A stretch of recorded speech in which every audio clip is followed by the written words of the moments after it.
Hello and welcome to Roya Foundation Effective and Empowering Seminar for Youth and Parents. We are at Zoom webinar and live on Facebook.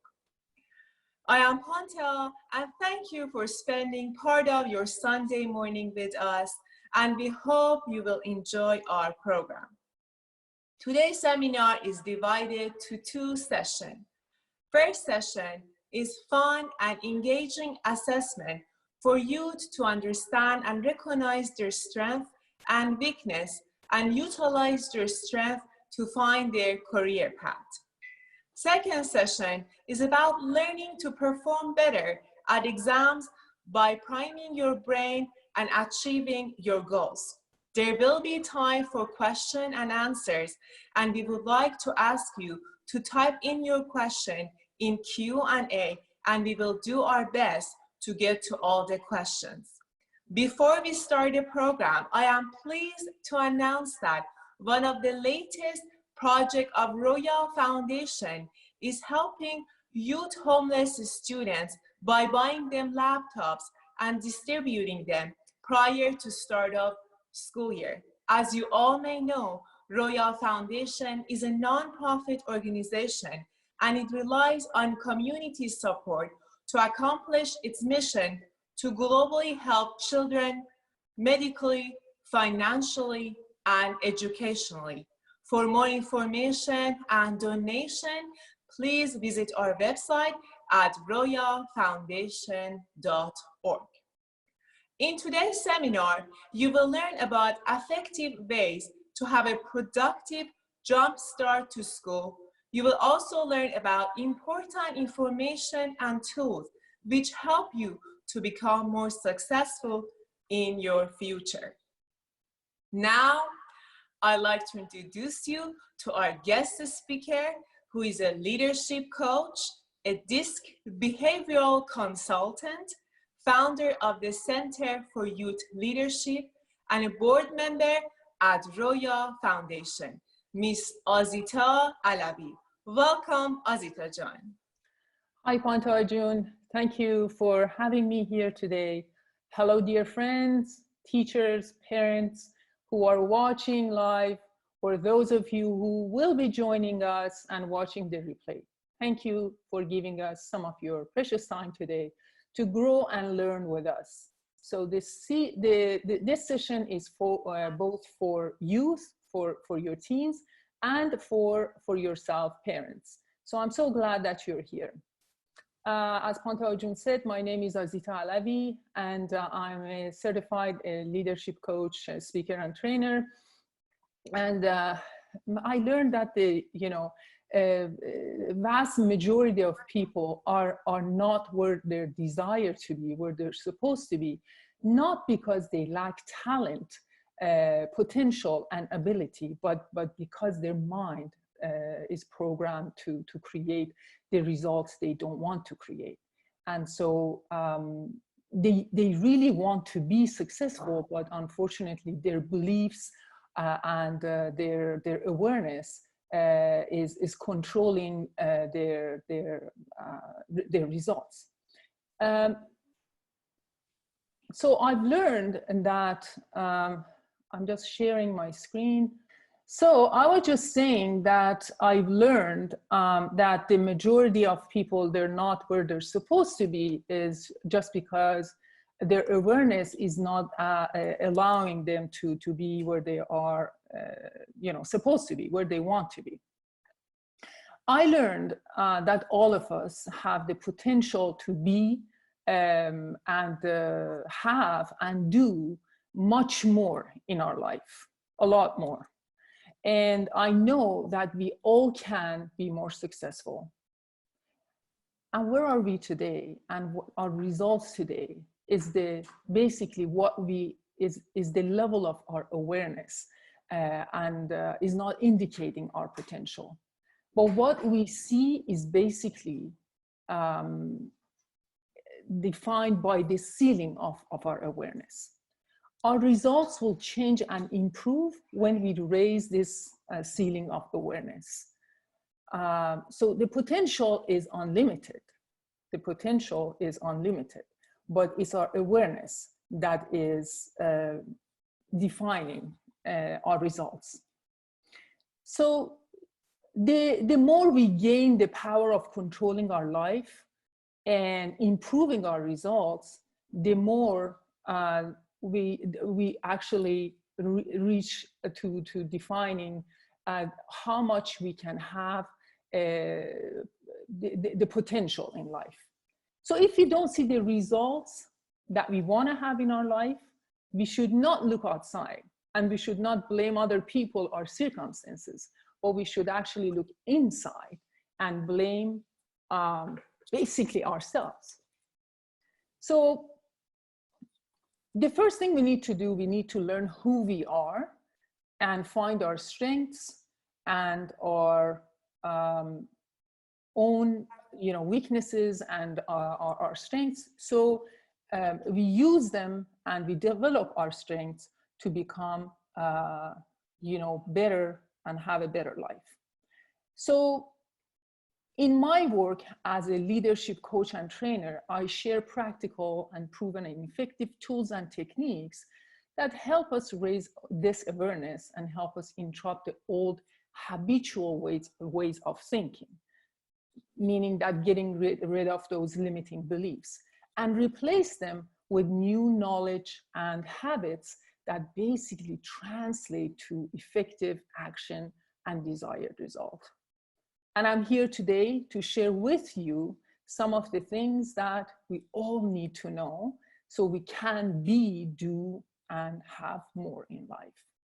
So by understanding ourselves better, we can get closer to fulfilling that potential. So if you're all ready, we can jump on this ride together. So let's start. So the very first thing that's going to help us in life to become more successful is basically our thoughts. The quality of our thoughts will determine our result, will determine our potential. The way we think will determine your life. I'm sure you know that. So in fact, whatever we think about, we will become. The thoughts, like everything else, are energy. They're energy, and the energy of our thoughts can be positive or negative. The positive energies create positive emotions in us. And as a result, they will help us to have positive and supportive behavior from us. So that kind of behavior that will support us to take action and will help us to get the results that we want. And I'm sure you know what the negative thoughts would do, right? So positive, if your thoughts are positive, basically you will attract the results that you want, because your brain is going to help you create behavior that's supportive and help you to get the results that you want. So our thoughts create emotions and feelings. So these feelings basically create behavior, and our behavior makes us take action, and our actions, as you know, create our results.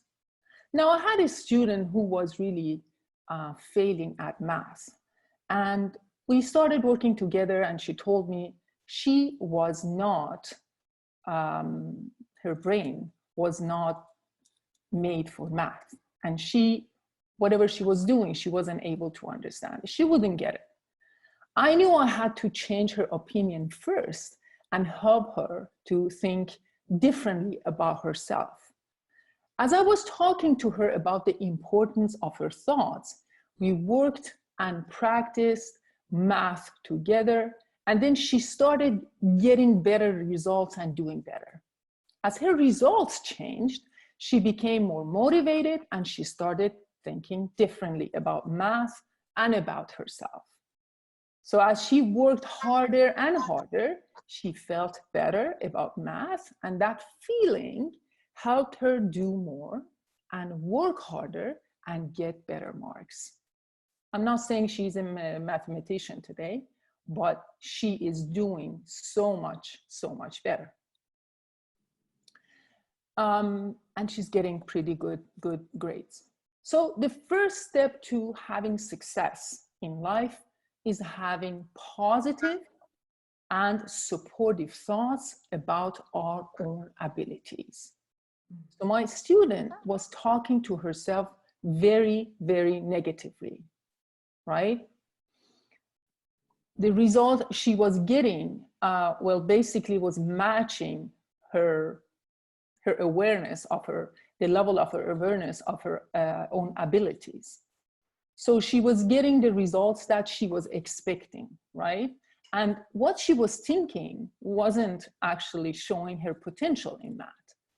So let me tell you that your current results in any subject area, the results that you're getting in any other area in your life, is not showing your potential. What you see is the amount of effort you have made up to this day and the thoughts that you have about yourself and about your abilities that created the results that you see. If you change the efforts that you give today and you change your beliefs about yourself, what is it going to change? Of course, your results. So my student did the same thing. She worked harder and harder, and she changed her thoughts and feelings about herself, and that changed the way she perceived herself, and then she started getting better results. And that encouraged her to work even harder and harder, and her results changed, and she got better and better. So what was happening is she was seeing not her potential, but the results of her previous actions. And once she changed that, everything shifted. Okay, what else can help us become more successful? The other thing that is really, really important is our self-image. Our belief about ourselves is called self-image, right? The way we think about ourselves is very, very important, and we need to be careful how we talk to ourselves. Why? Because our beliefs about ourselves, like I said before, create feelings and emotions, right? And these feelings create behavior that will either support or destroy us. So watch your self-talk and be careful how other people's opinion of you is impacting you. The most important conversation we will ever have is the conversation with ourselves, because that conversation is creating an image in our mind about ourselves, and then we will believe it, and we think, behave, and act according to that belief. And you know the rest, right? So what's important is how you think about yourself and how you talk to yourself. Again, your brain is listening and believing you. Our self-image is like a ceiling to our success, and we can never surpass that ceiling if we don't raise it. Our success is always going to be underneath that surface, that ceiling, I'm sorry. So if you want to be more successful, you need to raise that ceiling, that lid. The ceiling of our self-image, and you have to do that and make sure that you have positive thoughts that will support your feeling, behavior, and actions to get the result that you want in life. So how can we do that? How can we raise that ceiling, that lid? By observing our thoughts, by observing our thoughts intentionally, and by changing them. By using empowering and positive statements about ourselves, and by praising ourselves when we do something right. We also need to be kind to ourselves when we make a mistake. Let me tell you, a lot of people have a bad self-image because they really feel bad when they do something wrong, right? They blame themselves forever. We need to know mistakes will happen. You know, we have to expect them. And we make mistakes, either we like them or not, because we're learning and growing. So obviously we make mistakes. In fact, if we don't make mistakes, I believe it means that we're not trying enough and we're not growing enough.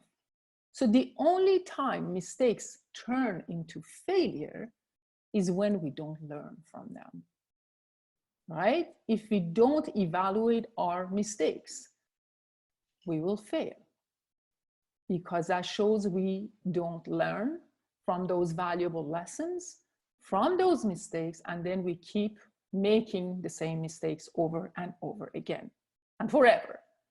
So take time to evaluate your mistakes and learn from them. That is very, very important.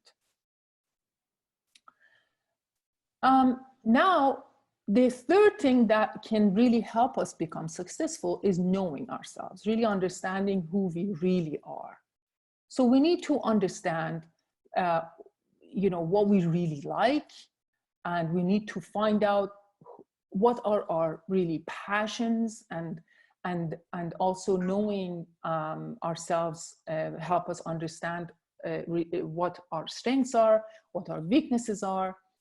And we need to understand what we're passionate about, because when we are passionate about something, our passion is really our calling, is what we need to do.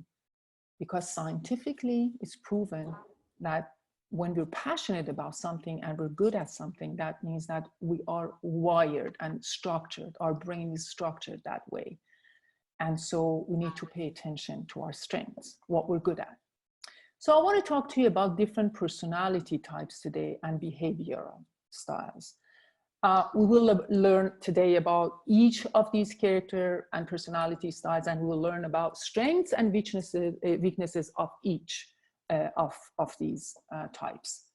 You can actually, when you're learning about these different styles, you can think about the people around you in your life, about your teachers, your parents, your friends, and just guess, you know, who is more likely to have one of these personality styles. And you can think about your own personality style and guess which one is you and what are your strengths and weaknesses.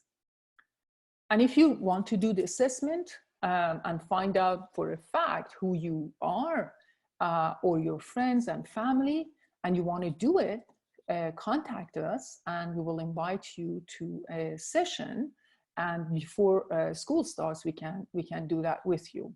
Actually, we're planning to have a session and get this done, so make sure to contact us and let us know that you are interested. So this session that you are going to do, or basically what you're learning today, is going to give you a lot of power to understand your, by understanding your strengths and the weaknesses, and to understand other people. And so therefore it's going to help you with your relationships. I'm telling you, this is a game changer. So let's learn about these 4 personality styles. Okay. Okay, so learning who we really are and finding our behavioral and personality type, it gives us strength, because then we know what are we good at, what's our strengths, and then so we can develop and focus on them. And we also understand what are those areas that we have to grow in, so we pay attention to them and improve them. I'm not telling you that focus on your weaknesses. Why I'm not saying that? Because even if you improve as much as you want in the area that you have to grow and you're not really good at, and they're your weaknesses, at the end of the day, you just become average in that area. Whereas if you develop your strengths and what you're really good at and you're structurally wired, you will become amazing in that area. So it's a huge difference. That's why I'm not telling you to focus on your weaknesses, okay? I'm telling you to develop and focus on your strengths. Of course, we'll find out about these, strengths and weaknesses too, but when you actually do that assessment, you know who you really are for a fact, and then that was going to be different. We improve, as I said, those areas of weaknesses, but I just want you to know that you should not ever choose a career in the area of your weakness, the area that you have to grow in. So make sure whatever you're going to do for future in your life is the way you're structured, the way your brain is wired. That's going to help you. It's an innate strength, and naturally you're born like that. So we have to find out exactly what that is. So this assessment is really simple. I love it. It's very effective. After you're done with this assessment, you know you really who you are. You learn your strengths and the areas you need to improve, and you understand your communication style, and you know who these people around you are and how you should communicate with them. So you are understood, and they appreciate you and the way you communicate to them. So these 4 personality styles are DISC, and each one of these basically are indication of one personality type. But let me tell you, we are a combination of all 4. It's not that we label ourselves as a DISC. No, we are actually a combination of all of these. But we are, our personality is basically, we have a preference, I should say. So for example, for someone, the D personality is highlighted and is much more pronounced. But we have all these 4 characteristics in us. So the very first one is a D personality, okay? And these are basically are natural born leaders. They want to be in charge. They are the very first people that want to speak up when they are in a group, and they like results. Like if you go talk to them, you should not talk about details because they get bored so easily. They just want to know what is the end result. Just tell me what happened, okay? Tell me what is the result. So if you look at this, I'm not sure if you see it properly, but so when you do the assessment, then you get more score for the D personality, and that tells you that you are have more of D in you, okay? So let me try to read some of these quickly for you. It says you are awesome at taking charge of anything quickly, and you have little or no difficulty in making decisions. So yes, they are very good decision makers, and we need people like them. We need our leaders to have a lot of D in them because we need people to make decisions, right? And do it quickly. You have a strong need for people to appreciate your accomplishments and to be loyal to you, right? When people don't recognize what you've done, or if you find someone talking behind your back, you tend to become angry or agitated. So they love people that are loyal to them, they approve them, and they want to surround themselves with people that are, telling them, yeah, you're right, and we want you to be our leader. So that's the type of personality. You're most comfortable with people who are supportive of you and your needs. This is true with your friends and relationships. If you find someone who's great support to you, your goals and the things most important to you, then you enjoy spending time with that person. Unfortunately, that means if you don't feel someone is anxious to support and help you, then you typically aren't all that excited to spend time with that person. This is a real challenge when that person is your parent, family member, teacher, or mentor.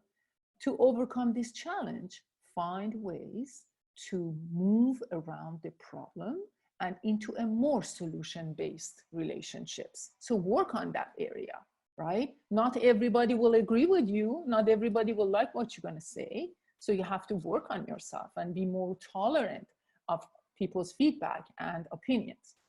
One of the other relational difficulties you may encounter as a D-wired person is that you really don't appreciate people who are lazy. They don't like people that are lazy. Let's face it, who does? And not as serious about getting things done, or people who won't let you be the boss. So they want to see the results. So therefore, people that don't get the results, they don't like them. Seriously, you like to be in charge. You like leading. Now let me put it right out there. You need to be in charge. You are restless when you are not in charge. And it's okay. Your natural desire to lead is what also allows you to figure out what does and what doesn't work in most situations, so you can make decisions and solve problems quickly. Great. So this is the type of personality that someone with a high D has, okay? Now, as a D, we have some suggestions for people that are more kind of on a bossy side, like they want results, they want people to support them. So here's some suggestions. As a leader, this is on the red side that I'm reading for you.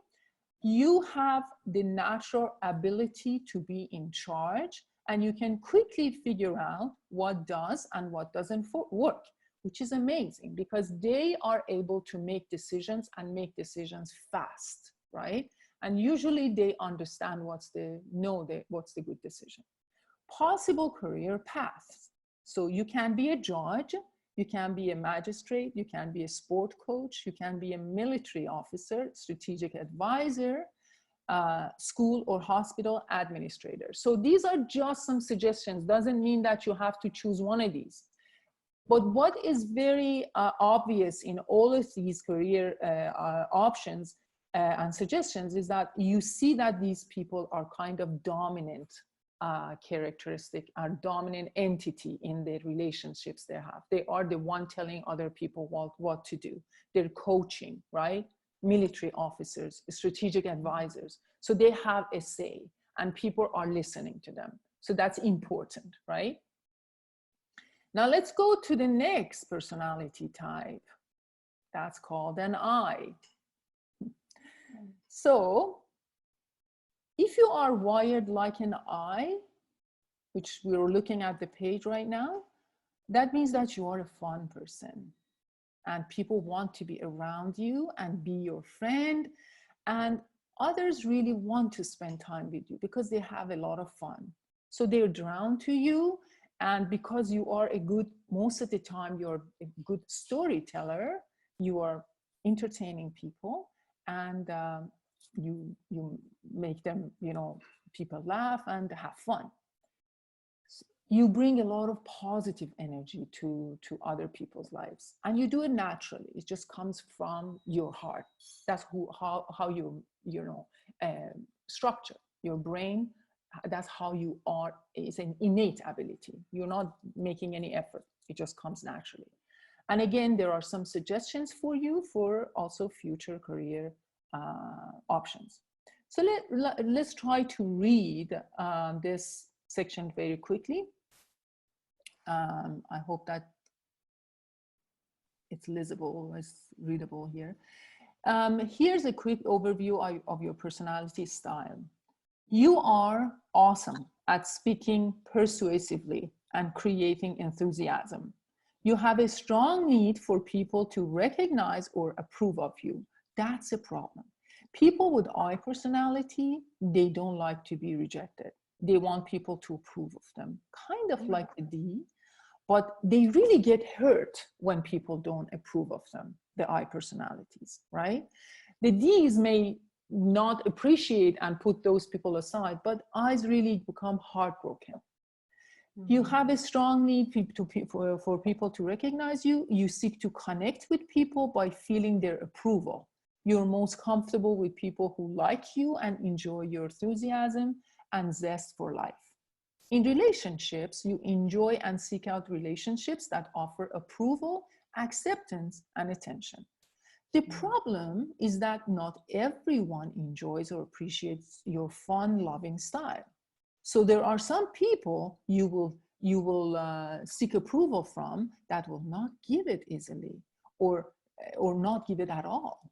So yet there are others that really love your fun, loving, charming spirit. They are drawn to your natural enthusiasm. They love your optimism and the way you bring a group together. Each day, there is one thing that seems to influence most of the decisions you make, and that is what will be the most enjoyable. Your desire for fun at times can override what might be a better decision. Now that you're aware of this, you can do a self-check to be sure decisions you are making are really right and not just to offer a popular experience. So that is a very good point. You most of the time you're looking for fun in every situation, so be careful because you have to always evaluate and see what's adding value to me right now. It's not just I want to please other people that I base all my decisions on how I will make other people feel. It's about me. It's about my life. Okay, so I have to evaluate my decisions. Your personality is magnetic. People are drawn to your ability to tell a story or a joke. In most social situations, you tend to be the one keeping the fun going. Okay, so career options. Your personality is magnetic. People are drawn to your ability to tell a story or make them laugh. So what I would suggest for you, again, this is not the only options. These are just a couple of options. It's a kind of example that from here you will understand the type of work that you will do, because these type of jobs will people will appreciate you. They show you their appreciation for your work. So it can be an actor or actress, music artist, party events planner, community manager, because you are with other people, you help other people, a sales professional, and public speakers. So these are the type of, just a few suggestions. And when I'm doing this personality assessment with my students, when with other people, most of the time, the suggestions, they just say, oh my gosh, that is so true. That's what I love to do. That's the kind of job I want to have in the future. So very interesting. Now, the next one is a S personality. S personality are like dream friends. They're the kind of friends that everyone like to have. They're loyal, they're kind, and people always seek their advice and their help. And they are really wise and really balanced. They have a very balanced character and they're great teammates. We know that about 60-something% of the population has a S personality. About 11% of the population has I personalities, and just the 4% have D personalities, okay? So we have a lot of S, and that's a great thing. And here there are some, so let's read this, hopefully we can see it. Okay, so you are an easygoing, relaxed person with a pleasing personality. Competent and steady, you are patient, well-balanced, sympathetic, and reliable. You have a strong need for a peaceful environment and relationships, little stress, and respect from others. They don't like stress. They don't like wars. You're most comfortable being part of a team. Your role on the team is either to support or a utility person, like facilitate other people. You enjoy an environment that is stress-free. Confrontation is something you avoid, and you will tend to remove yourself from a confrontational environment. In relationships, you enjoy and seek out relationships with people who recognize and value your strengths, give you respect, and who make decisions on your behalf. So just listen to this. They like other people to make decisions for them, and that's okay. Sometimes it's okay to defer, to ask other people to make decisions for you. Like if you, as it says here, you're going to watch a movie, yeah, but not all the time. Like if you let other people make decisions for you, what's going to happen? They are going to live your life. You're not going to live your own life, right? It's not good. So you have to be careful to not let this happen all the time because of your natural characteristic of being so calm and nice and accommodating. So be very careful. A gifted listener, you are a great person for someone who loves to talk, to be in a relationship with, but you need to become comfortable with speaking up as well. You have a lot of balance and wisdom in your approach to problems, and that's a help to many people. When people have someone like you as a friend, they're very lucky because you are a very loyal person. You are great at making sure the group you're with is relaxed and comfortable. Awesome. So you have now in the green section here on the right, you have a lot of balance and wisdom in your approach to problems, and that is help to many people. Possible career path, sorry, going back. You can be a life coach, you can be a nurse, a veterinarian, you can be a pastor, an educator, and a counselor. So you see, in all these jobs, these suggestions, these people are helping and providing advice and help to people, right? Making their lives easier. And people will listen to them, and they do what they say. Wonderful. Let's go to the next one. The last personality type. It's a C personality. So C-wired people are very organized, they're detailed, they enjoy planning, they love facts, they love numbers and data. So if you want them to do something, you have to give them a lot of experience and facts. Like for example, if you have a C personality and they want to buy something, right? You have to provide them. I heard sometimes some time ago that someone was trying to sell a house to a C personality. They actually identified their personality, and that person was a C. And he wanted the data and market information from like 10 years before, and all the forecasts for the future, and so much evidence. And that person who was trying to sell was kind of offended because was thinking that he's not trusted. But then he understood, oh my gosh, that is the kind of personality this person has.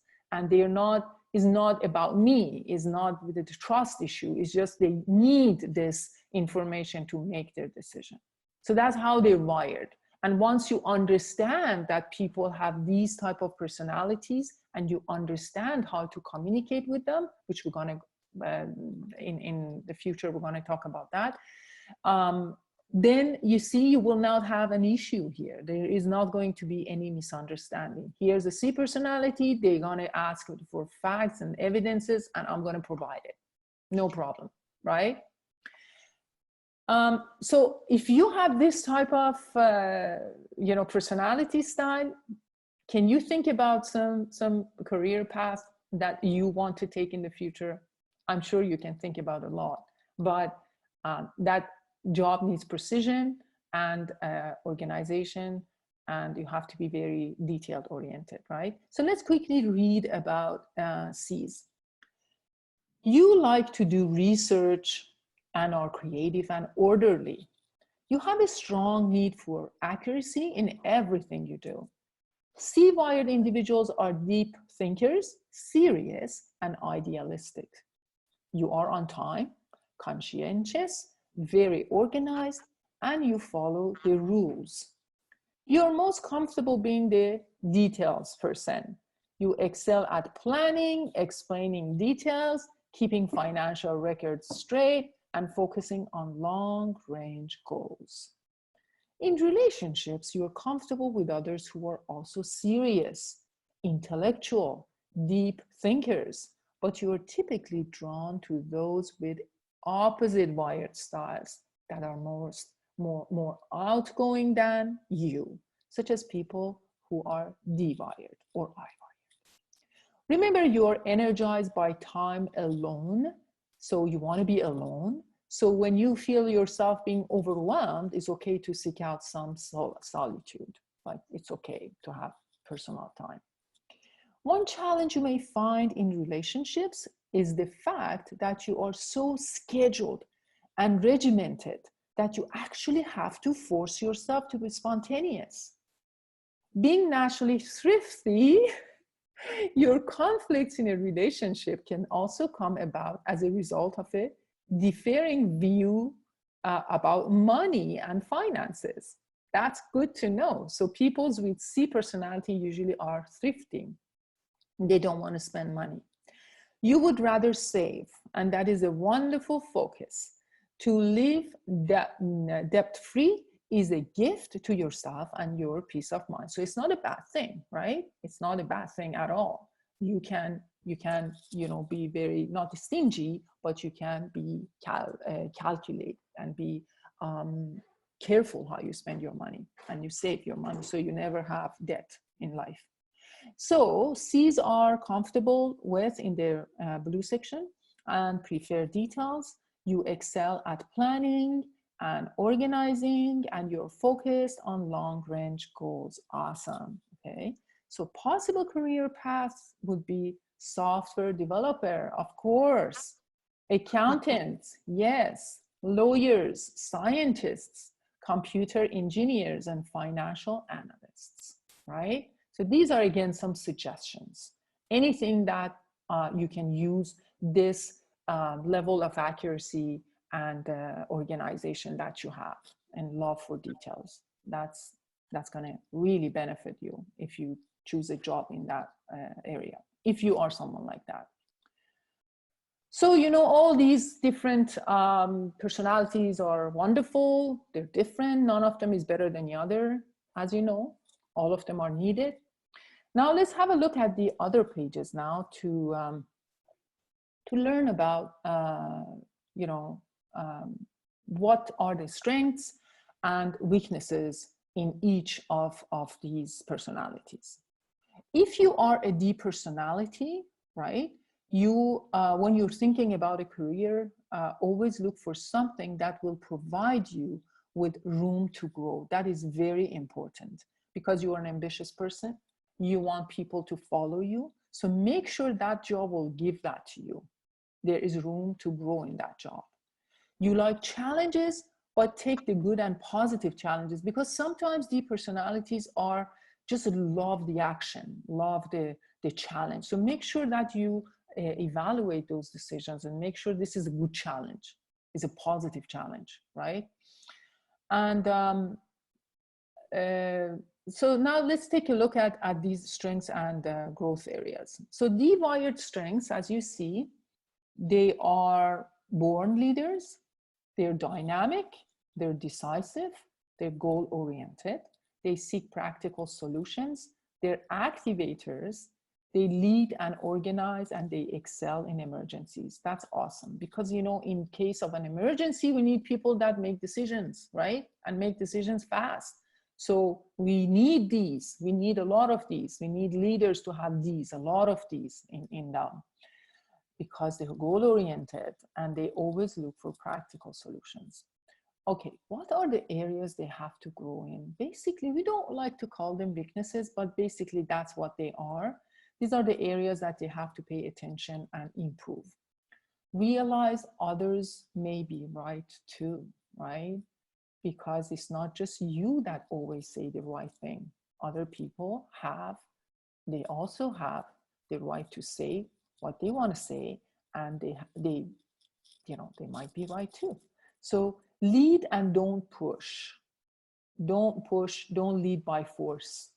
Don't be a kind of leader that just wants to be a boss. Be a leader. Develop people, help other people. Change that perspective, the intention. Take time for family. Practice encouraging others and learn to put others first. because we know as leaders, what do we do is not about us, it's about others. We always, as leaders, we have to put others first.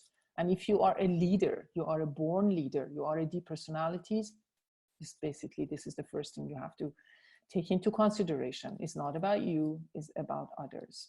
Awesome. Now let's go to I's. When you are an I, look for something that provides you with recognition, because that's very important to you and it charges you. You may or may not want to be the center of attention, but finding opportunities to have a lot of people interaction and fun really serves you. Okay, now read about I-wired strengths. So who are these I's? What are their what are their strengths? So they're outgoing, they usually volunteer for jobs because they love people. They make friends easily. They're emotional, they're inspirational, they have high energy, they're creative, and they're good speakers, right? And think about the people in your life. Think about yourself. Who have these personalities around you? Who is emotional, inspirational, creative? Who is outgoing, fun? So those are I personalities. And so for I personalities, this is the growth area. That's what they have to pay attention. Keep your promises. I personalities usually overcommit, and they love to commit to different things. They want to volunteer for all the jobs. They want to do a lot of things at the same time. And what happens is they cannot keep their promises because there's a lot of things on their plates, and they basically have to give up some of them, and so this is something they have to work on. Just accept those commitments that you can really keep and complete. So keep your promises. Learn to make lists and schedules. Oh my gosh, that is so true. I personalities are not really good with planning and creating agendas, lists, and schedule. And that's why they sometimes can't keep their promises, because it's out of their radar. So they have to put it on an agenda, on their to-do list, make sure they know what their commitments, priorities are, and do it. Listen more. Don't talk all the time, because I personalities love to talk. They're good storytellers. They're fun. People listen to them. And so as a result, they always want to talk. Don't be the only speaker. Don't be the only one talking. Listen more. Be punctual, okay? Again, goes back to, overcommitting, and you cannot, keep all your promises. So make sure you're punctual. You have your schedule everywhere. Just put it on sticky notes, put it around you so you know what you're going to do. And partner with someone for accountability. That is very important. It's actually good for any kind of personality. If you have an accountability partner, then they help you to stay on track, stay on time, and it's good for both people because it's also encouraging. You do it. If you're going for a walk, have someone. If you're going for a run, have someone with you. If you're doing your homeworks, make sure you have an accountability partner, that you do it on time together. At least check on each other to make sure that the work is done. Okay, awesome. Now let's go for S. Yeah, S personalities are, if you are choosing a career in as an S personality, make sure it uses your meditation skills, right? In the suggestions, we actually suggested some of the career paths that they do have this element, that you give advice to people because you're great with people, people love you, you can help people, and they seek your advice. So use that, the awesome strength that you have, that innate ability. You may be comfortable and effective with negotiations, for example, and helping people. So use that and find opportunities that can utilize this strength of yours. Okay, now let's read about each one of these strengths and weaknesses. So S-wire strengths are, they're easygoing. We said they love people, they want to be around people. They're very well balanced. They're quiet but witty. So they have this element of, they're kind of smart and wise. They're agreeable, they're good listeners, they help and look out for other people, they're consistent. That is awesome. This kind of opposite with I personalities, because they're not that consistent. So they have to watch it, right? They're reliable and dependable. So when you have a S personality in your life, you can make them responsible for things that you want to make sure that they happen on time, because they make sure of that. They're very consistent, reliable, and dependable. Awesome. And the areas they have to watch and they have to grow in and improve, they have to get comfortable speaking up. Remember, we said they're comfortable with letting other people make decisions for them. That's not good. So they have to work on that area, and they have to make their decisions themselves and actually speak up. Say what you mean. Sometimes because they don't like wars and they don't want fights and arguments, they just want to say, okay, have peace and just forget it. No, they have to say what they mean. Because if they don't, the problem, the issue, the root cause will stay there and never get resolved. So they have to say what they mean. Move into action with enthusiasm. So sometimes they're not good with change. Sometimes if they are very high, the S personality is very pronounced, and because in our assessments, we have different kind of assessments, we actually can define how pronounced this S is through, we have graphs that we actually do, and that's awesome. So we see how much S do you have, and then we can give you advice based on that level. If they're very pronounced, then they don't like change. They like the status quo, and that's a problem. So depending on how much S you have in your personality, we advise you to move into action with enthusiasm, right? Don't resist change. Don't say, I don't care. Make a choice. So that's another thing with C personality, with S personalities. Sometimes the S is too pronounced. They kind of go to that phase of like, really doesn't matter, I don't care, and that's not good. You don't want to have that attitude towards your life.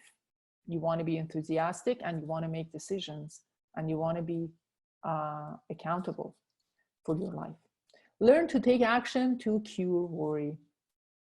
Yes. So instead of just being worried about something and just sitting around and being worried and being anxious and thinking, what's going to happen, but not taking action, take action. Do something about that, because that's the only way you can cure that problem, that worry.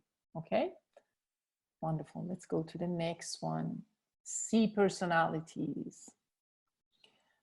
C personalities, if you have a C personality, you know what you need to do. You have to utilize your skill of precision and attention to details.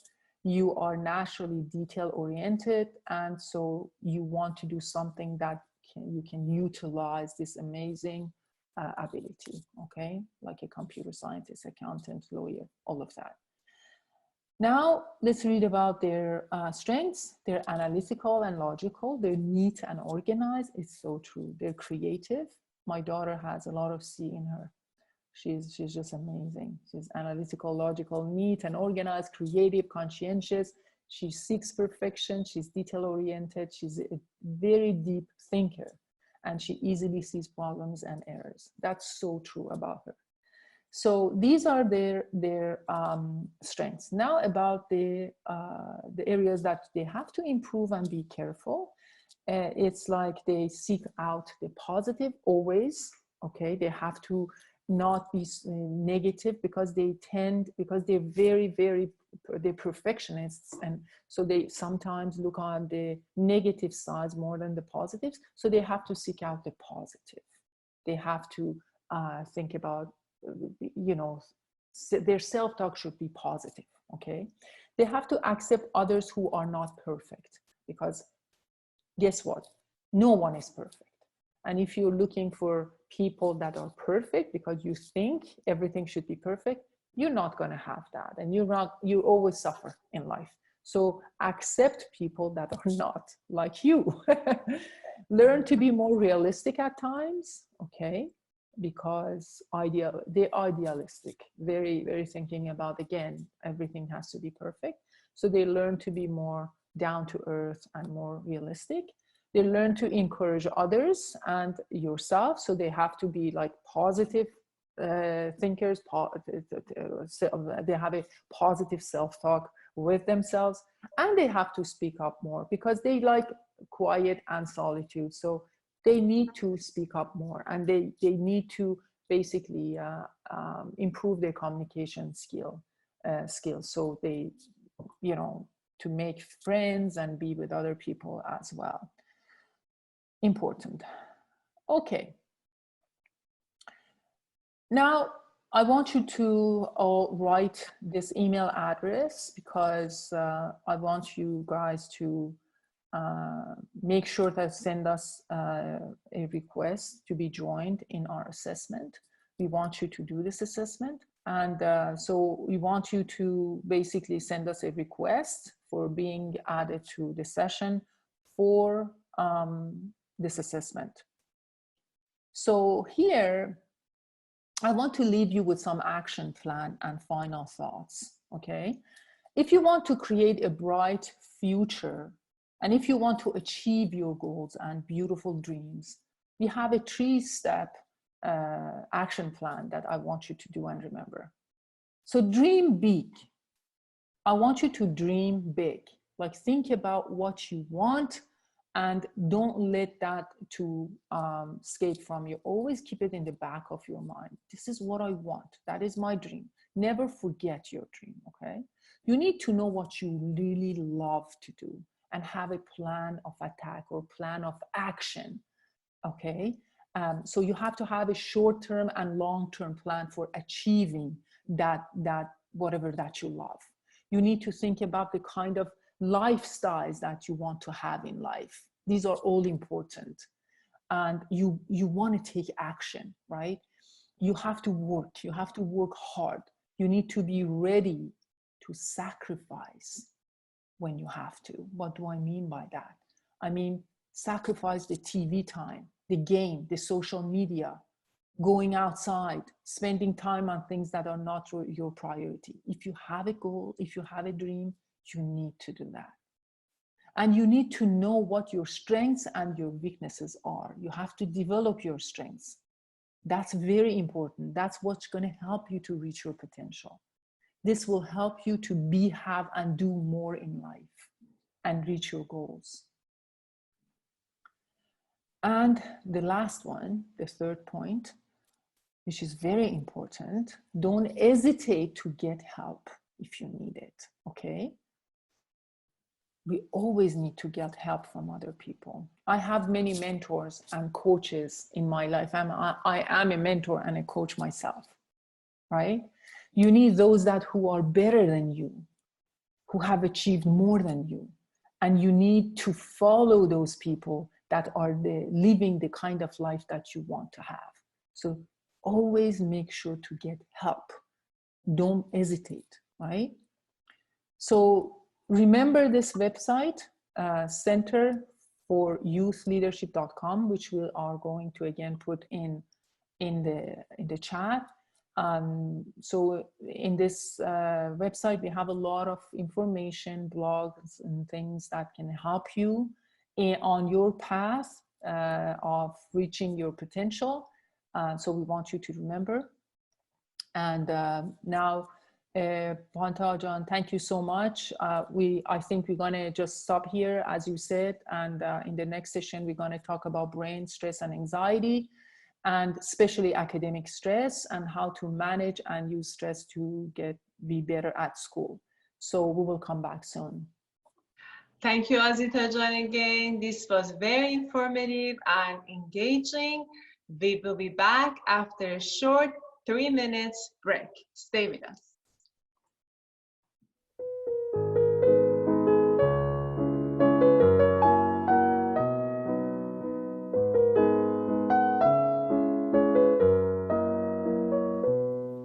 Dear friends, it's not an accident that we're here and watching this video. It's not an accident that we hear about Roya Foundation and their work of helping impoverished families and children in USA and in Iran. It was meant for us to be here and see these pictures. And if we pay attention to that inner voice of ours, it speaks of kindness and generosity. That inner voice is reminding us that it's by giving to others that we receive. It's by loving others that we are loved. And it's in our act of giving, whether $5 or $500, that we can restore faith in someone's life and give them the courage to fight and push through difficulties. I encourage you to practice the act of giving. It will change your life because the universe will register the goodness of your act and will respond to you. Engage in the goodness of the act of giving. If 6 of us donate $25 each, we can give a laptop and Wi-Fi access to a very low-income child to continue their education virtually. Roya Foundation is doing their best to help families in need. They're helping low-income families with life necessities. They're building portable schools in disadvantaged areas. They're buying laptops for children. They help with humanitarian relief efforts, and they're just starting a project to build a cancer center in Iran for children. Would you join them in the goodness of the act of giving? Would you help restore faith in someone's life? Would you help them fight a bit longer? Together, let's act from the awareness of our oneness with others, and let's be a blessing and a world changer. For more information and support, please visit us at royafoundation.org. Thank you.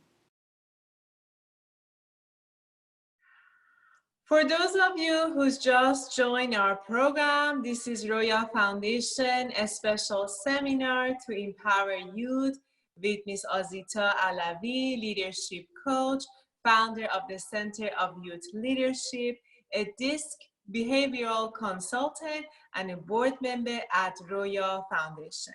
At this time of program, I would like to welcome you to the second part of the youth event. Hi again, friends. In this section, I want to talk about our brain and stress and how not only overcome and manage stress caused either by academic challenges or personal life, but to use the energy of stress and turn it into action, the kind of action that produces results. Isn't it awesome? So let's ask first why we get scared. We get scared when we feel something is threatening our safety. We get scared when we think we will not pass that math exam. Fear is a natural response of the brain, and it happens automatically. You see, we could be scared of failing at a test or something much more important. For example, like right now, the situation we're in, we're scared of, catching that virus, the COVID-19, and losing. We would actually fear for our life, right? So it could be an imaginary threat, a problem, or it could be something that is real, like, danger to our life. So fear can make us do one of the 4 things we call fight and flight. The first thing we do is we try to fight, right? The second reaction would be to freeze because we feel stuck or we are in shock. The third one, we might faint because we're too scared and we can't really handle the emotion. And the fourth one is we run away. We get scared because our brain wants to protect us from danger, from uncertainty, from that unknown. It's almost like when a virus attacks our body, our white cells want to fight the virus, and the body's temperature rises to kill the virus, and the white cells destroy really the virus. So same thing happens in the brain. So our brain becomes alert when we are scared of something and fires of chemicals that create the stress in the body, and then we feel that emotion, that anxiety. all those chemicals give us energy to do one of the four things that we said. And then which is fight, fly, freeze, faint, or run away. So what part of the brain is responsible for fear, you might ask? It's called amygdala.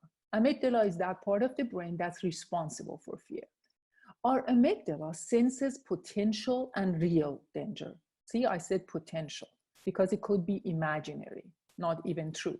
So when we're scared of the result of that test, still hasn't happened, right? It's just we're scared of the unknown. So it could be potential and real danger. And then our amygdala orders the release of neurochemicals like cortisol, epinephrine, norepinephrine, and that are actually causing us to have stress, fear, and anxiety in the body, to actually feel it. So at that moment, the amygdala is controlling what? It's controlling us, it's controlling our thoughts. In fact, the thought of failing at our math test result in the release of those hormones, those stress hormones, and they create negative emotions like what? Like fear and anxiety in the body. So if you want to pass that test, you need to make sure your thoughts are supporting you, right? Because we talked about that before. We said how important our thoughts are in shaping our future, are shaping our life. So remember that we said our thoughts create our feelings, our emotions, and those feelings and emotions actually could either support or destroy basically our results, right? Could be supporting our results and our action, could be creating supporting actions or destructive actions, right? And then which we know actions actually lead to our results. So establishing an alignment between our beliefs and thoughts with our behavior and actions is what we need to do. And when we do that, we actually make sure our thoughts are supportive and they will create supportive behavior and attitude, which will become habits after we sustain them for some time. That has a name. It's called priming the brain.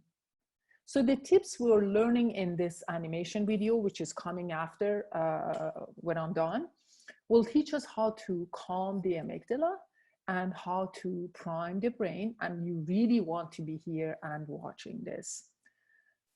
So let me give you some facts about the brain. Did you know that your amazing brain only weighs about 3 kilograms, but it's made of 100 billion neurons or 100 billion brain cells?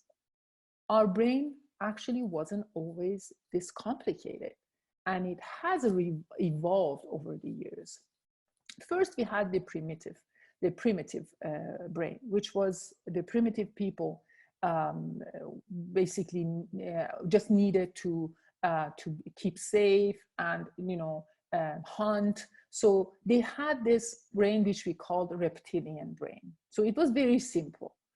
And later on, that reptilian brain evolved into mammalian brain, which allowed primitive people to be able to express and control their emotions, okay?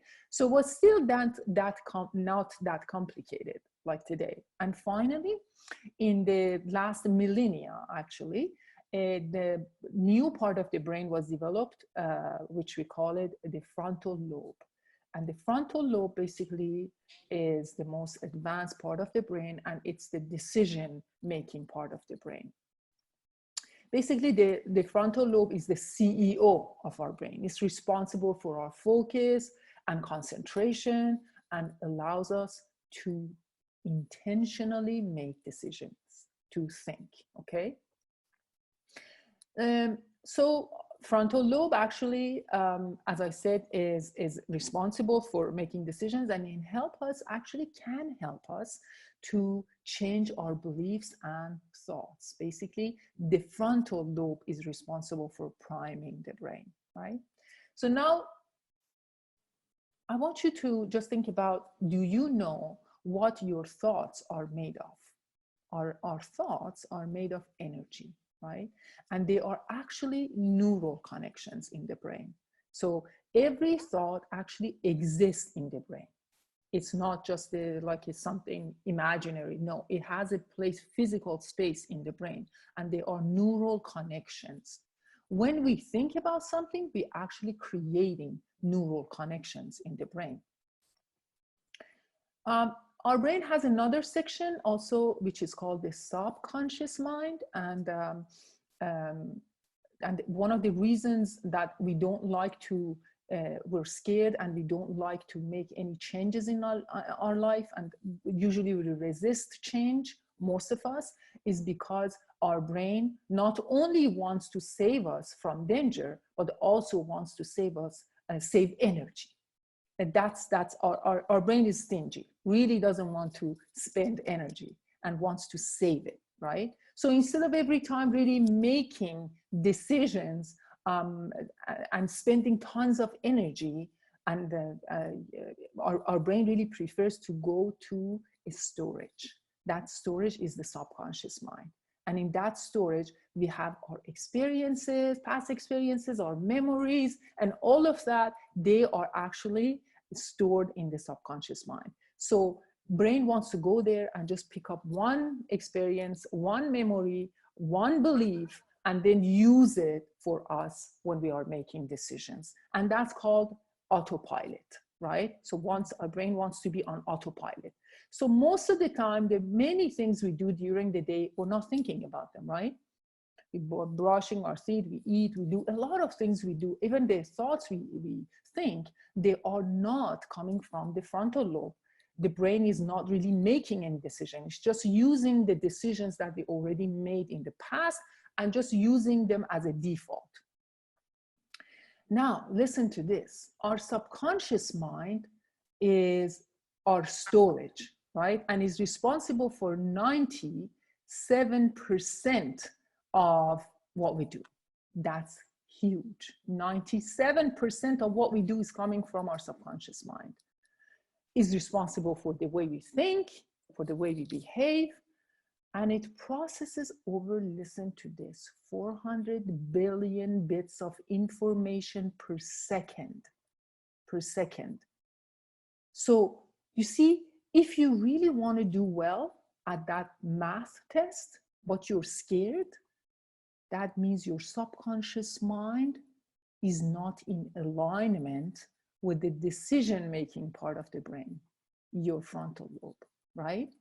And your thoughts and beliefs are not supporting what you want to happen, because you want to do well in your test, obviously, but you're scared and you think you're going to do terribly, right?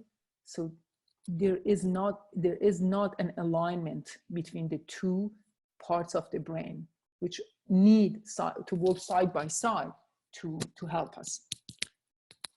Now, the only way, as we said, to change that is to prime the brain. And that means we have to replace those limiting beliefs and thoughts with supporting and new ones. So now, if you want to take notes, please get your pen and paper ready, because you're now going to watch the animation video and learn the strategies that going to help you to prime the brain and basically calm the amygdala, and they will actually share some strategies for you when you are going to the exam, what to do before the exam, what to do during the exam, what to do after the exam, how to calm the amygdala when you're taking a test, and all of that. So make sure you have your pen and paper ready and start writing, okay? And we will come back after this for questions and answers. So see you soon.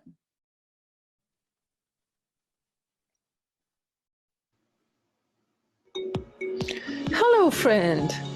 Are you suffering from anxiety? Are you getting excessively nervous before or during an important exam? Does stress make you think you forgot all you studied for the exam as you look at those questions? If you do, you may have testophobia or exam fever.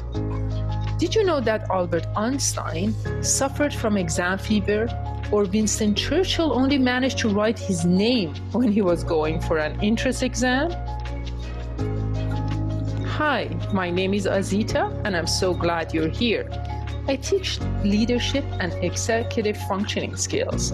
I share tips and strategies you need to excel academically and in life.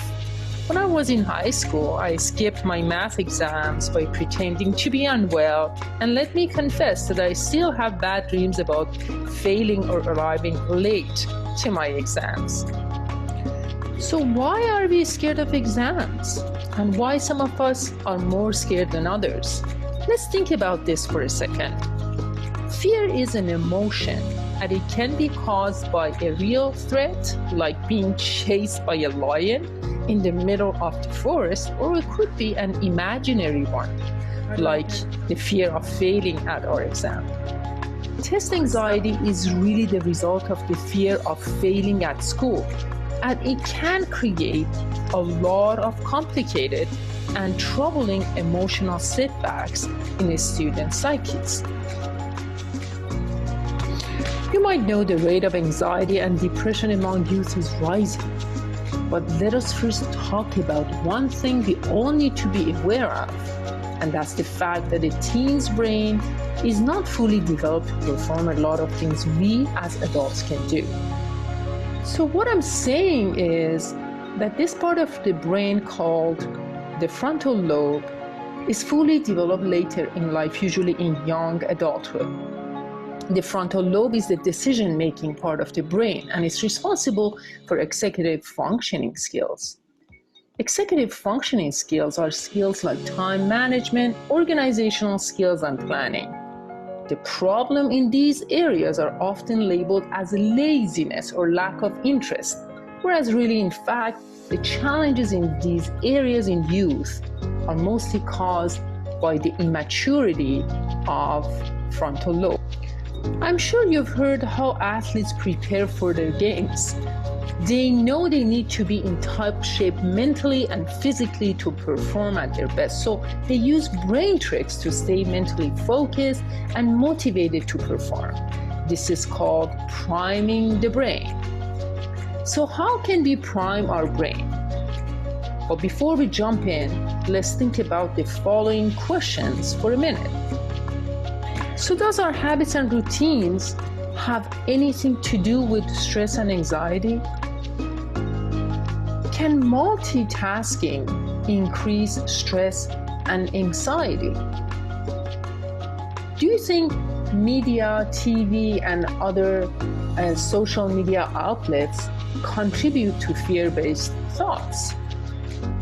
Let's reflect on these questions for a minute, and we will come back to them later on.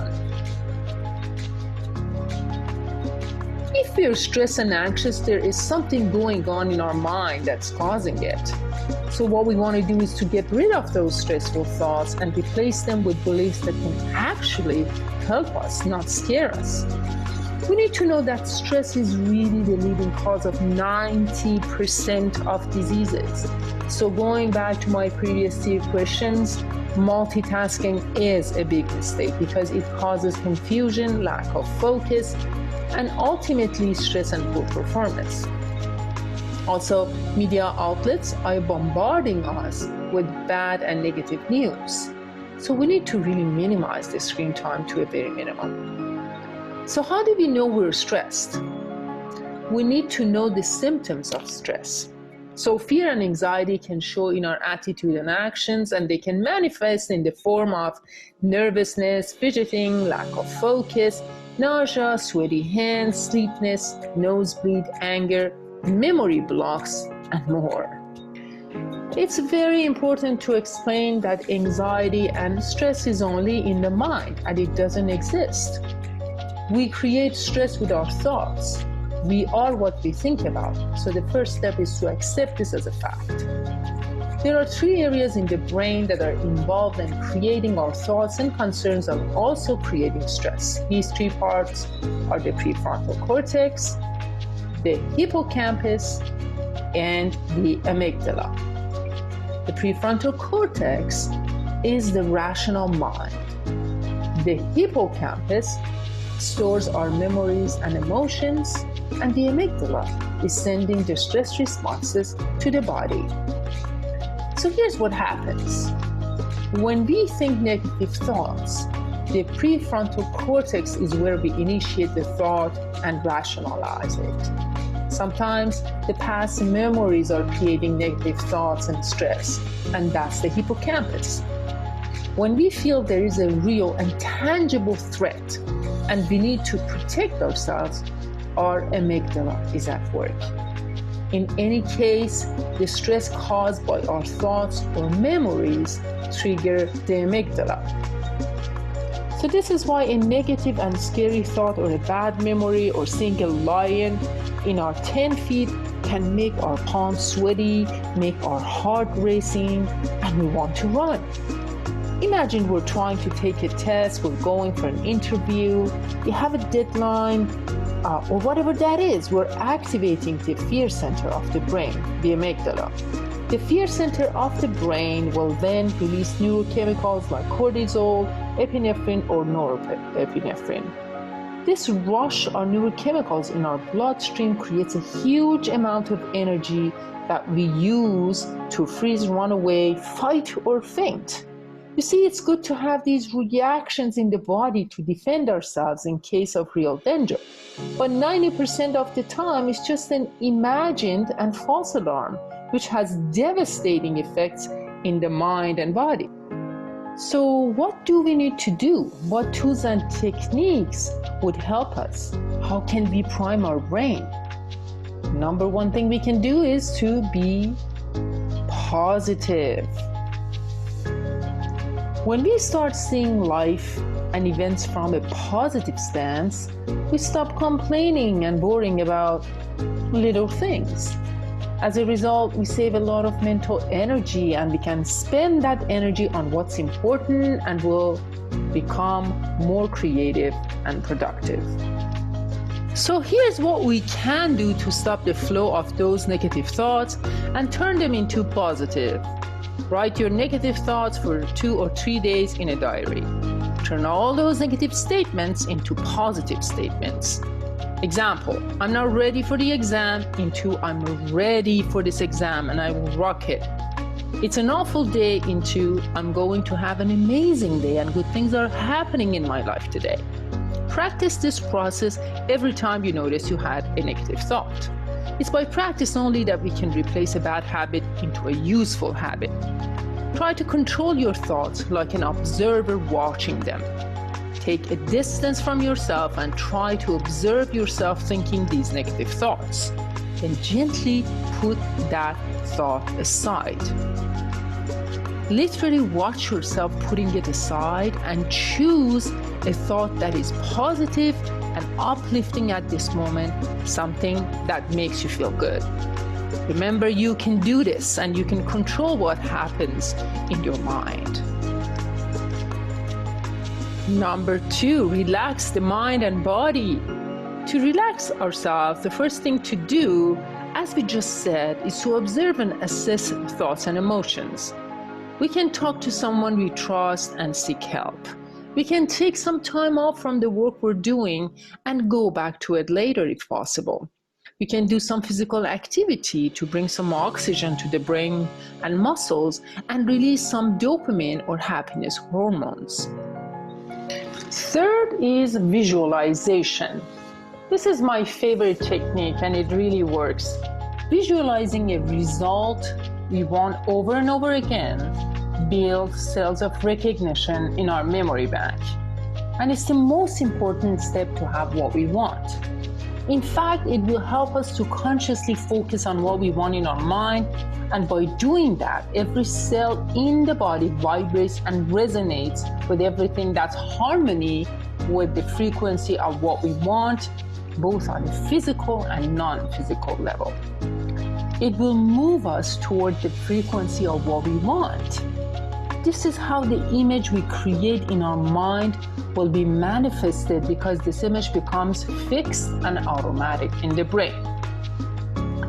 Visualizing is conditioning the mind to think about the result we want to create all the time And thinking about it often enough will create familiar neural pathways in the brain. So how do we do it? Imagine whatever you desire to happen in your mind and try to see the details of how it would look like. See the colors, feel the emotions associated with having what you want, hear the sounds. Now, what can we do to release anxiety before the exams? The first thing would be to take 6 deep breaths and feel the rush of oxygen to your brain cells. Then imagine yourself in a beautiful and relaxing environment like at a beach. You are listening to the chirping of colorful birds and enjoying the view. You're smelling the scent of fresh flowers. Now take 6 more deep breaths and see yourself after the exam happy and very content. You know you did a great job and you're so stoked. Then repeat to yourself, I'm super ready for this exam. I will answer all the questions with ease as I know them all and they are all in my mind. I'm relaxed and in control of my brain. All is fine. Going through this exercise for a few minutes, preferably the night before the exam, upon waking up in the morning and then a few minutes before the exam will be all we need to do. Make sure to take 6 deep breaths 3 times while visualizing. Slow breathing is next. Slow breathing can decrease the amygdala or the fear center's activity and increase the level of relaxation in the body. So take a deep breath in for 5 seconds and blow up like you're blowing out through a straw. And if you do this 5 second in, 5 second out with 6 to 10 breaths, you're going to deactivate the fear response center, and that's actually is going to activate your thinking center or the frontal lobe in your brain. Next is affirmations. We can do it while visualizing or separately. So write some comforting sentences like the one we practiced before. You can write affirmations about any goal. Affirmations allow us to focus on our goal, and with patience and repetition, they will become automatic and eventually a new pattern in our mind. So examples of affirmation could be, I'm ready, I'm intelligent, I'm hardworking, I can do this, I have what I need. Next is meditation. Meditation is awesome and is similar to deep breathing relaxation exercise. Some meditations are guided with music. We can also meditate by closing our eyes and trying to empty our heads from thoughts and by focusing on our breathing. The focus on the natural rhythm of the breathing distracts us from thinking negative thoughts and relaxes the body. Good sleep is also very crucial. 8 hours of sleep is great and is recommended every night, and especially on the night before the exam, because a long and deep sleep helps amygdala to rest and be relaxed. Sleep in a dark and cool room. Now we need to mention that some stress in life actually is not too bad, and sometimes fear can be used as a fuel for action. So here's what we can do to turn fear into action. Ask yourself in a calm and relaxed manner the following questions. What am I thinking right now? What am I feeling right now? What is my intention right now? Is my intention to move forward, or is my intention to stay in this fearful state? Ask yourself, what is one thing you can do to move forward? We can take one action, and that one action can actually rewire the brain. You know, like taking one small action, like deciding to take the test anyway and deciding to do well, can neutralize the fear over time. Now let's talk about preparation for exams. Preparing well in advance is the very best thing we can do to avoid anxiety and stress. Make sure you study your material over time and review it a few times, because repetition is the key to learning and remembering the material later on. Also, on the night before the exam, don't try to learn new material and only review what you have already learned. Now let's talk about organization. One of the best things we can do to reduce test anxiety is staying organized and managing our time. Things like writing our priorities, arranging our schedule for the week, planning our days ahead can really help us and make our life a lot easier. So first, make a list of all the to-dos that you have in your head, write them down on a piece of paper, create an electronic document, use sticky notes or whatever works for you. Just keep writing until you have everything you need to do out of your head and on paper.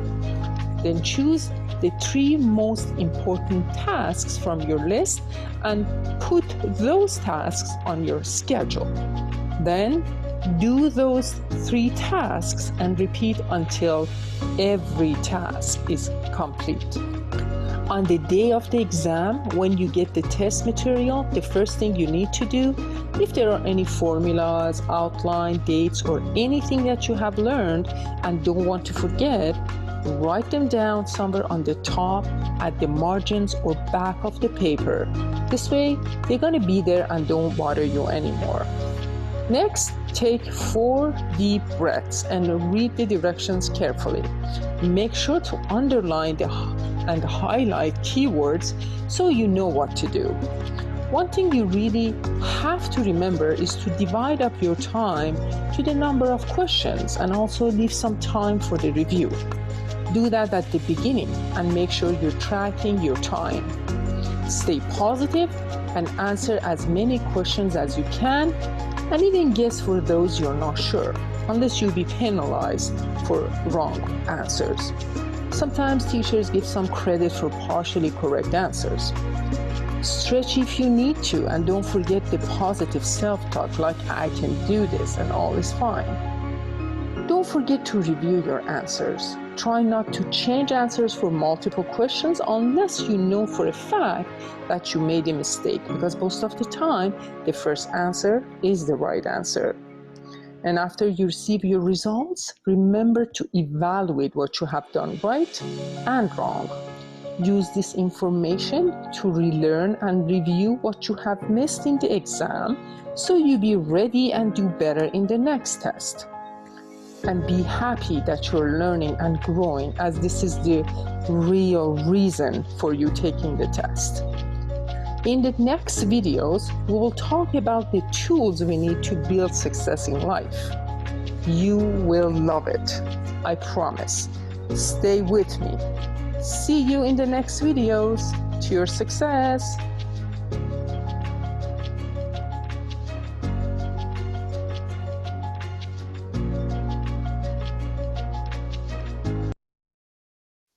Thank you for watching our program. At this point, I would like to ask you to present your question so Azita Jan can respond to them. In case due to limited time of program, we do not get a chance to answer all your questions, we apologize and we ask that please email your question to Azita and she will reply to your question at a later time. Azita Jan. Well, actually, I have received some questions here. I'd like to start with the first question, if you will. the very first one, someone asked, can someone work to change their personality and adapt to different situations?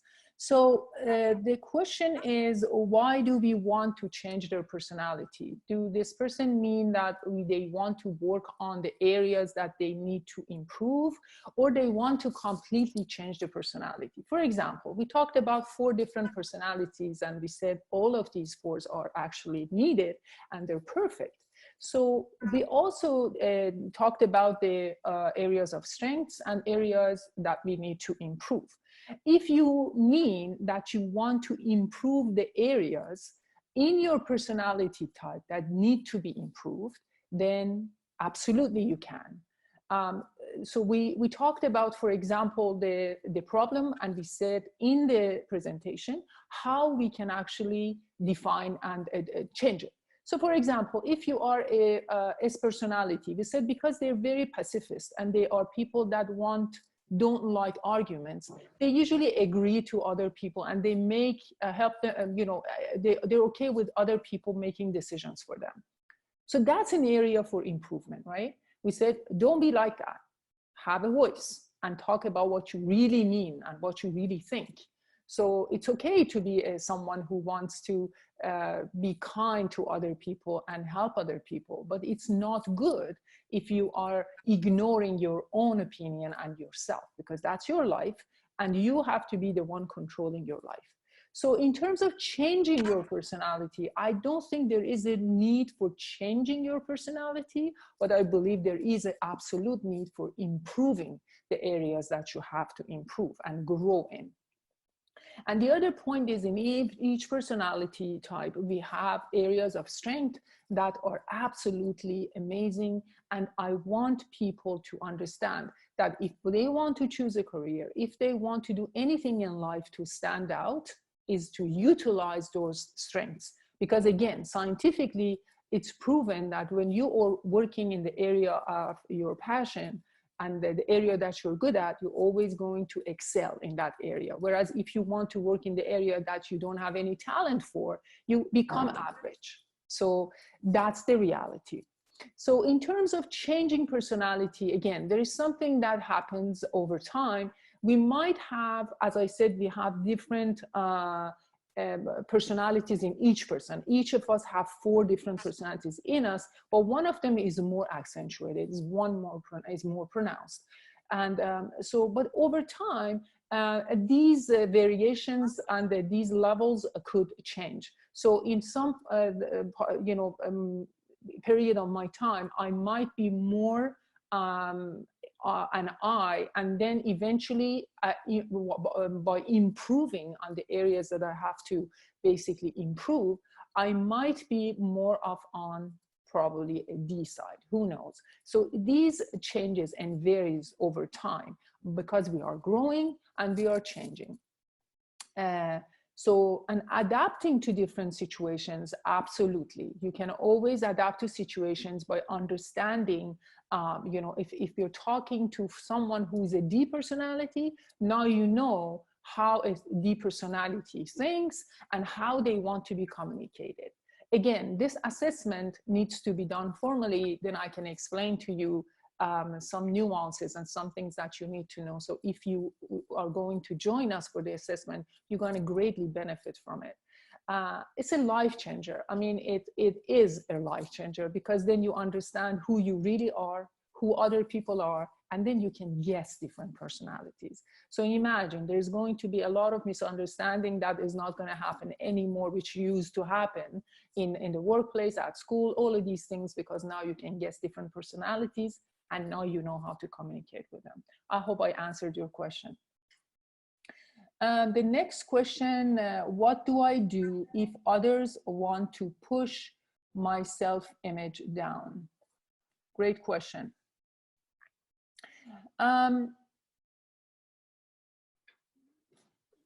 Well, let me think about this question for a minute. I think if somebody wants to push your self-image, that means that person is someone who is not secure enough in their life. Like usually bullies are very vulnerable. They are not confident themselves. So what they're doing, they're actually, this insecurity that they have push them to take it on other people. So they become verbally and emotionally abusive, and they try to attack other people, push their self-image. They say intimidating things to other people because that makes them feel good, right? And you should not let others people's opinion, first of all, to get into you. You should not feel like a victim when somebody's trying to do that to you, because first of all, you know, somebody's opinion of us is just their opinion. It's not the truth, is it? No, it's just, it just defines their level of self-awareness, their level of understanding. It shows their limiting beliefs about us. When they get to know us better, then they understand who we really are, right? So that, first of all, we should not really care about what other people say, and they don't. And then we have to practice self-love. Like when somebody is trying to push my self-image down and intimidate me, I'm going to do the opposite to myself. I'm going to have a positive self-talk with myself, and I'm going to remember my own abilities and strengths. And then I tell myself that, you know, this is not true, and this person just doesn't know me, right? So don't let that get into you. And again, if that's really getting out of control and this person is keep doing this, you should talk to other people, because one of the worst things we can do is just to you know, just want to you know, be silent about this and not to do anything. I think that's the worst thing we can do. So don't ever do that. So seek help. Ask with the school counselor, with your parents. Definitely the first people you want to talk to are your parents, and then seek help, right? And the other thing you want to do is do not show your emotions in front of that person. Do not show your reactions. Just politely just say, okay, thank you. And, you know, just don't engage in their conversation. That's the best thing you can do. I think that's about it.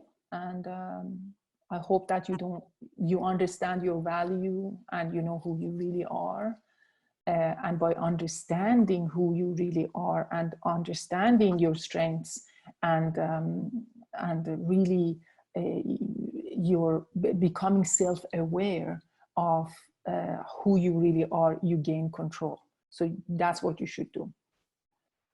Okay, the next question is, what do I do if I'm scared of saying something wrong because I know people will laugh at me?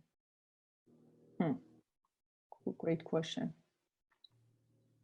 So what do I do if I'm scared that other people will laugh at me? It's kind of the same question. The best way is really getting rid of fear that what other people might think, because most of the time we don't say what we want to say because we're scared of being ridiculed, and you know, we don't want other people to think that, you know, we're not good enough. And that is the reason we don't talk and we don't express our feelings and our emotions and what we want to say. And so most of the time we actually overthink it, because people really don't think about what we say. They just listen. Most of the time they even don't listen. So they just want to say what they want to say, right? So don't overthink it. And also, when that happens, I believe the first thing you want to do is try to to do the opposite of what that habit of yours is telling you. Your habit is saying, don't talk in front of other people, because that's something you learned. Probably once in the past, somebody laughed at you, and then now you're scared to say something because you think that they're going to laugh at you, or they think that you're wrong. But I want you to do the opposite. Just say what you mean and see what happens. Because then you will understand that what you were thinking, you were overthinking it. And this is not as bad as you thought.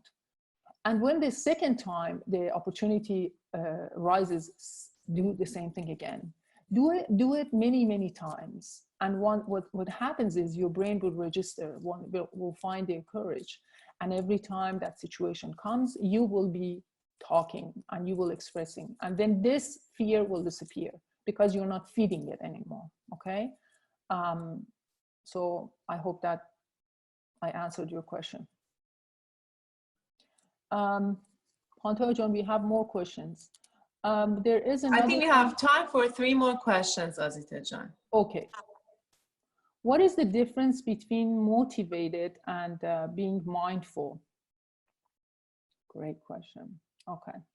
Well, motivation means thinking of a reward when we're doing something right? When we're doing something, we want to get a reward, and for that we are motivated. Like, for example, if I go to a seminar and that person, the leadership coach, tells me that how amazing I am, and if I put my efforts into what I want to do, there's no limit for me. So that, what is my motivation? I want to go do it, right? I want to go do it, and I want to be prove myself right, that I'm as good, and I can, my potential is unlimited, right? So that is, you want to do something, right? But mindfulness, it means being aware of the reason for doing something. Meaning, I want to understand why I want to be great, why I want to reach my potential. That's being mindful. The reason for doing something. Because being mindful really helps you to stay motivated. If you don't have a reason for becoming the best version of yourself, there is no why for you, why I want to be the best version of myself, guess what? You become motivated and then you will forget it. That's the reason that most of these seminars people go and they become so bumped and motivated, and after a month they forget, or they go to the gym in January 1st every year, and then a month from that the gyms are empty because there is no purpose, there is no why behind it. They're not mindful of the reason they should be doing this. They just motivated. So that fades off. So being mindful is the reason beyond the motivation. Why am I doing this? And I have a purpose, and I have a reason, I have a big why for doing that. So find that why, and that why is going to help you to stay motivated in life. Because mindfulness will help the brain to associate that reward with the process of doing that job, right? And it helps you to really enjoy the work that you're doing and stay motivated and become productive. One more question. Can you tell me what to do to become interested in doing my homework? I get bored when I start. Oh yes, that is true for many of us. That's probably was true for me, for all of us. Again, you will have to become mindful. I'm glad that this question came after a question about mindfulness. You have to become mindful of why you're doing this homework. What is my reason? What is my why?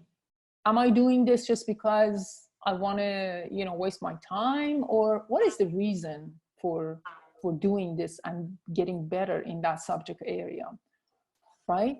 So first thing is to ask ourselves why we're doing it.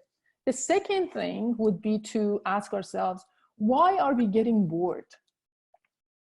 Apart from understanding the reason, it could be a lot of things. It could be the lack of interest in the subject. It could be that, you procrastinated for some time and now there's so much that you don't want to even touch it. You know, it's accumulated now, it's so much, and then you are even scared to approach, and the amount of work is too much.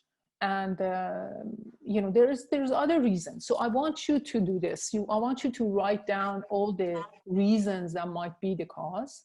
Just write it down. And then for each reason, I want you to just write the action plans, how you're gonna help that situation. If there's the lack of interest, I want you to go read about that subject.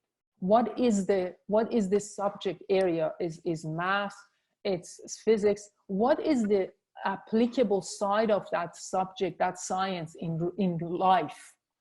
Because most of the times we're just reading these formulas, these rules, not knowing every aspect of life, real life, everyday life is based on those sciences. Once we find the connection, the association, that science becomes meaningful.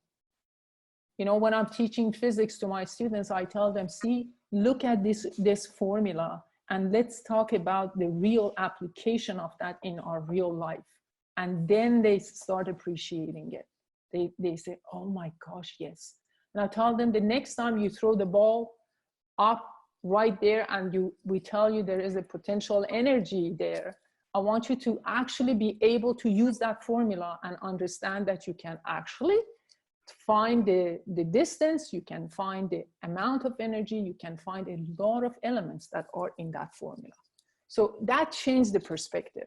So find out what is the problem. Why are you being not really interested in that subject area? And if that's the procrastination, obviously you need to get more organized, manage your time, put everything, as we said in the video, on your agenda. Make sure you do the priorities. And one more thing that I want to tell you, which is very, very effective, we call it the 5-minute strategy. We start with 5 minutes, okay? 5 minutes, we just put on mind to do this for 5 minutes. And what happens is after 5 minutes, our mind wants more. Our brain say, give me some more, give me some more. And if it doesn't want it even, I want you to interrupt, okay? But I'm telling you, most of the time, after you do 5 minutes of something, you become, you have some appreciation for that, because you accomplish something within 5 minutes. Now you want to do a couple of more minutes down there. So do 2 more, 3 more minutes. And if you have time, I want you to actually increase that amount every day. 5 minutes, next day 10 minutes, and then 15 minutes. And then make sure that you finish the task on time. But if that's something urgent and you don't have basically the time, the luxury of doing this gradually, start with 5 minutes, put it aside, come back and do another step 5 and add another 2 minutes. Just gradually add it on the same day. See how much you can do. That's usually very helpful, because the neurons are created in the brain, and then your brain becomes accepts once more. Okay, start in the mind with 5-minute strategy. Okay, I hope I answered your question. Only one last question, Azita. Okay.